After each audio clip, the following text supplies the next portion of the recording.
wonderful to see you, man. Thanks for coming in. I was wondering, what's the strangest thing you've ever autographed? I'm not sure I can say that on camera. A few body parts that give you a thrill. So, but there's been some weird things like guitar picks. I mean, how in the world you can initial it, and that's about all you can do.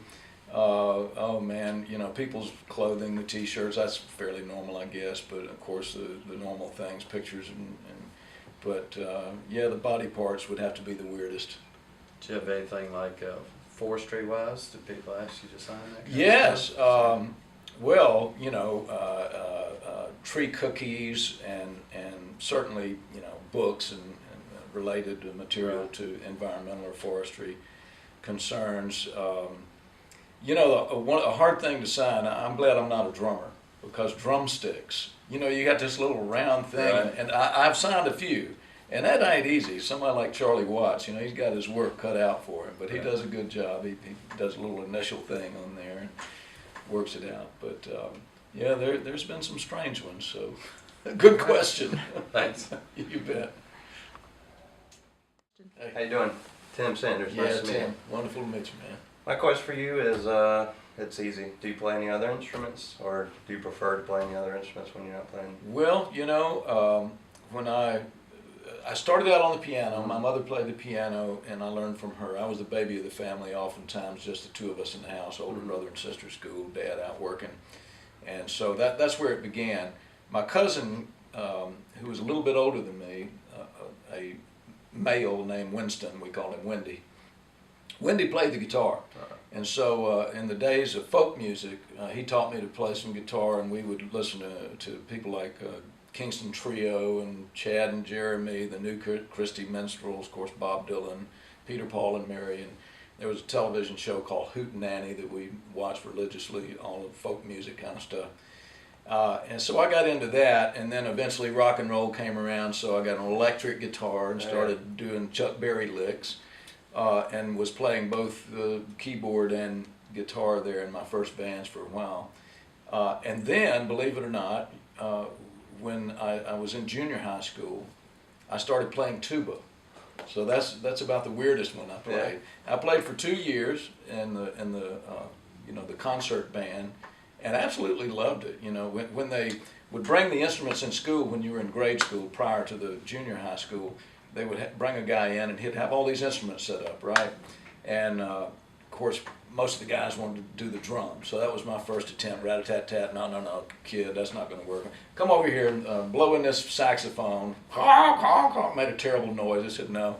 Trumpet, trombone, went through all this stuff, and finally I blew into a tuba and made a reasonable noise, and they said, okay, you're gonna be a tuba player. And then finally, on the last Stones tour, there's a lot of downtime when you're traveling. You're on a bus, or you're on a plane, or you're in the hotel room waiting. And I said, I want something to do, for the downtime. And I bought a mandolin because it's a little thing to carry around. It's not a very big instrument. And I love the sound of it. So I started playing the mandolin. Now, I'm not ready for my bluegrass debut yet, but I have learned. There's a song that the Stones do called Factory Girl that has a mandolin on it. And I told Mick, I said, if we ever do that song, I'm going to play mandolin on it. And he was, all right then. So we'll see how that turns out. That's awesome. Great, man. Thanks. Yes, sir. All right. Throughout your musical career, which brand of keyboard do you prefer? Oh, well, man, it's like cars. You have Maseratis, and you have Mercedes-Benz, and you have Porsches, and you have pickup trucks. So it is a matter of personal taste. I will say this: I am a Yamaha artist. I'll give my name to the Yamaha company. I think they make really consistent instruments.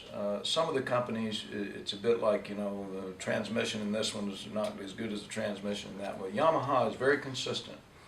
And I also, they tend to be nice and bright for rock and roll. That's a good thing because it kind of cuts through the mix when you're recording.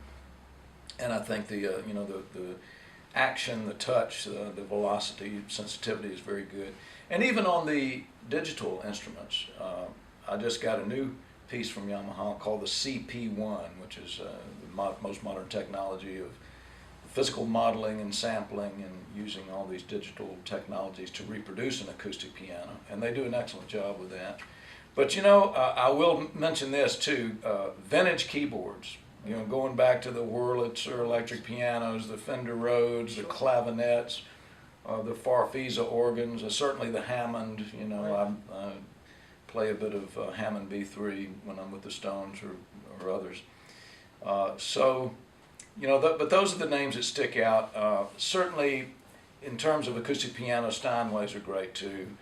Bosendorfer's is a German company called Bechstein, Carl Bechstein. The Bechsteins in particular are beautiful for melodic playing. They have a very mellow tone, you know, so if you're doing ballads, they're really sweet. But again, you know, I like the Yamahas. I understand that. Great. Well, thanks so much. And I think your name is Chuck too, isn't it? Yes, sir. Pleasure meeting you. Yeah, it's a pleasure to meet you, Chuck. Thanks for coming in. I appreciate it. All right.